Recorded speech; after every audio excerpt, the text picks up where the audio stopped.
Okay, I'm talking now about a guitarist, which is how I first encountered him as a musician. A multi-instrumental guitarist. He plays a bunch of other instruments: piano, violin. I believe he played viola on one album. He has been modifying guitars and Frankensteining together stringed instruments of his own invention for a really long time. Way back in the 70s, he had mounted a pickup facing down, way down on the nut of the guitar, and he was able to get overtones and all kinds of sounds out of that instrument, and it just drew me right in. He put out solo records, solo guitar records. The first one was completely his recordings, and then the second and third ones had newer works that Fred Frith had created, as well as other guitarists that were sort of working in the same sort of realm of experimentation and creativity, and especially extended technique. And I was probably a college kid in about 1978 when I got a hold of the third Guitar Solos record, and it just opened up for me a universe of permission, as it were. And then I went back and got the second one and the first one when I eventually could find it. And by then I was listening to some Henry Cow, and I had gotten the records, the first two records that Fred Frith released on Ralph Records. I'd seen him appearing on a couple of my favorite Brian Eno records, at least one. And interestingly, I also discovered Bill Laswell, who worked with Frith, through a Brian Eno record. And, where members of Material were helping out. And, Frith and Laswell later created a band called Massacre, which was a power trio, basically, that for me somehow fused surf music and jazz.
Songs like Legs, the best solo played using a feeding back guitar, that I've ever heard, and this includes Hendrix, is a song called Corridor by Massacre. It is absolutely ferocious. I did get to see FRITH live in my life one time. It was out in Santa Cruz, California at a place called the Kaumba Jazz Center. I don't know if it's still there. Sure hope so. And FRITH and Henry Kaiser, who released a couple of duets records, performed there one night. And some interesting California ensembles opened for them.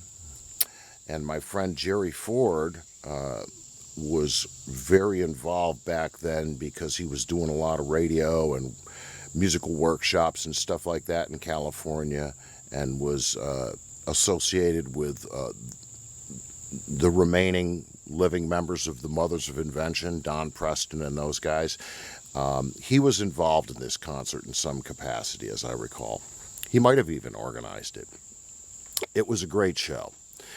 And as I said, FRITH was a player who, like so many of these British artists, started off, when they got out in front of people playing music, playing blues standards, right? I mean, very nearly every band you can imagine over there that ever achieved any kind of prominence by way of having a guitarist in the group that was just smoking. Those guitarists over there, and I like this about Europe, they really appreciate source material and roots music, folk musics. And all these guitarists were learning from some of the most primitive, as Americans would call them, guitarists, because they recognized in these men, not looking at it through a racist lens, the way we do in this country, they didn't look at it as inferior. They looked at it as just these individuals were great diamonds in the rough, unique, every one of them different, okay? I have a whole lot of old Delta blues in the house, and no two of those guys sound the same on their instruments. And these were the kinds of people, these black musicians, who inspired so many European musicians to play guitar and get out in front of people with it. And I dig that. And when I think about FRITH, I think about how when he first started going out in front of people, he was working with Tim Hodgkinson, a founding member of Henry Cow, and they were playing blues standards. And while Tim Hodgkinson is best known for playing woodwind instruments and some keyboards, he was always a lap steel player. And in subsequent bands that Tim Hodgkinson has played in, like The Work, my God, okay, he is just tearing it up on the lap steel. And I don't mean in a country music kind of way, okay, in a very stylized kind of way. So I think of the FRITH Hodgkinson duo as just another one of these great guitar back and forth duet kind of phenomenons that just keeps happening in music, you know. It goes back to Santo and Johnny for me.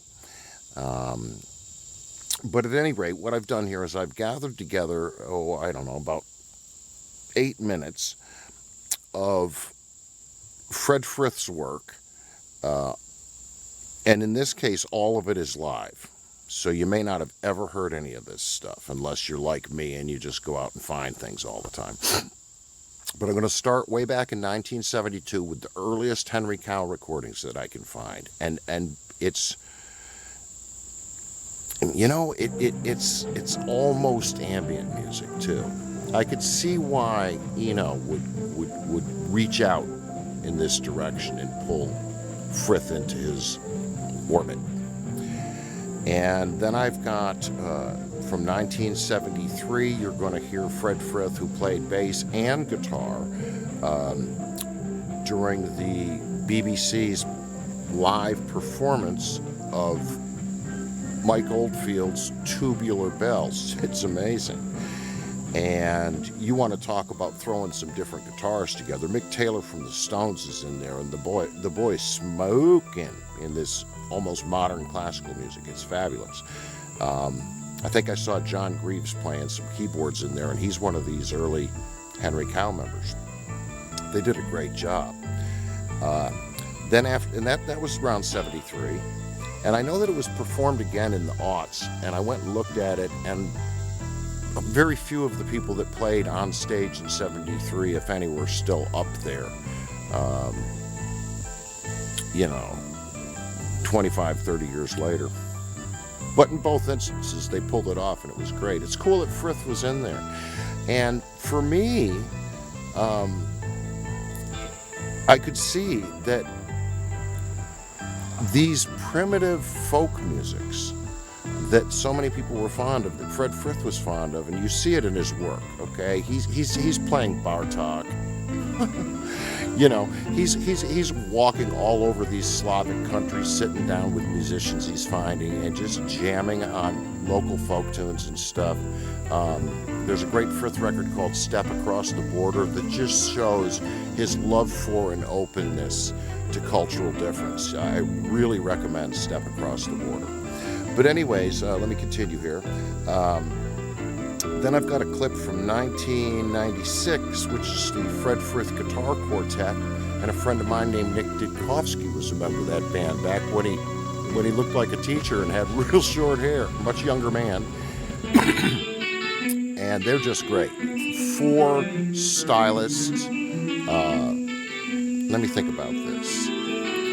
René Lussier, French. Frith, British. Ditkovsky, American, and I think Mark Stewart is also an American. And these guys were fabulous. If you can hunt up the record that they put out together, it was real good. Okay, I think you'll like that. The interplay, right? And another thing about Fred Frith is he has a very cubist, if I may use that word, a very cubist approach to melody. I first heard that on his record Gravity, where, I talk about familiarity. There was a sort of a rural, pastoral, folk familiarity to a lot of the early compositions that he was coming up with back in the day, like when he was working with groups like the Muffins and Zamla, and his tone too. He has a beautiful round tone. I mean, he has some chainsaw tones he can whip out when he needs them. Frith is real good with looping and layering and delay and being very painterly with the tone of the instrument. And you begin to hear that in his solo work, with these solo layerings that have happened since around, in my opinion, the Technology of Tears record that came out a long time ago. I think it was on SST. And the live stuff that I've watched that since then is just I think Frith really reached, like I've said, he reached his apex and stayed there very early on, and he's never ceased to just keep that creative velocity going without ever getting redundant. And you'll see that in the 2010 and then 15 years later, a clip from just this year out in the Pacific Northwest, where Fred Frith is just solo. He's always been the kind of guy that you almost feel like he's in your living room when you're at a show, and he's still that way today. And so the concluding bit of this is really quite recent, just a few months ago. And so I've made this portion of this video to honor a fellow who, even though he's not an American guitarist, he spent a terrific amount of his life in this country, both coasts. And as I said, when he was cutting his baby teeth, he was playing American blues standards, and I'm going to include him in this group. He's so massively influenced by world music, and particularly music that came out of America in terms of the blues and jazz, and John Cage and Reich and Riley and Glass and those guys that were the predecessors of ambient music. Of course, they trace back to Satie and Debussy. Everybody's standing on the shoulders of a giant. The one on the bottom's got to be really big. I'd like to think that the biggest giant is just God himself sitting there on the bottom strumming an old guitar that he came up with. So, Fred Frith, great player. If you're not familiar with his work, you won't live long enough to hear all of it. There's so much. It's ridiculous, and such a canon. Very, very happy to have been able to put out a fundraising CD years and years ago to help replace some equipment at the school I was teaching at. And Mr. Frith did contribute an unreleased track of his called Huey's Workout. I think it was basically a sound check in a studio, but it's a lovely piece with some early looper activity going on there. If it wasn't a looper, it was some kind of tape layering going on. Really great stuff. But anyways, thank you for that, Fred. You helped our school get new basketball backboards, hoops, and nets. And we're in a pretty poor part of America down here in north central North Carolina, and you just cannot know what a difference that made when there are 300 or 400 kids that when they get to go outdoors, they want to shoot some baskets. And we were able to replace equipment that was frankly rusty and dangerous and stuff. So thanks to you. I mentioned Nick Dudkovsky before. Thanks to Nick, he was on that record. And, you know, it got done. It got done. Okay, I'm going to move on.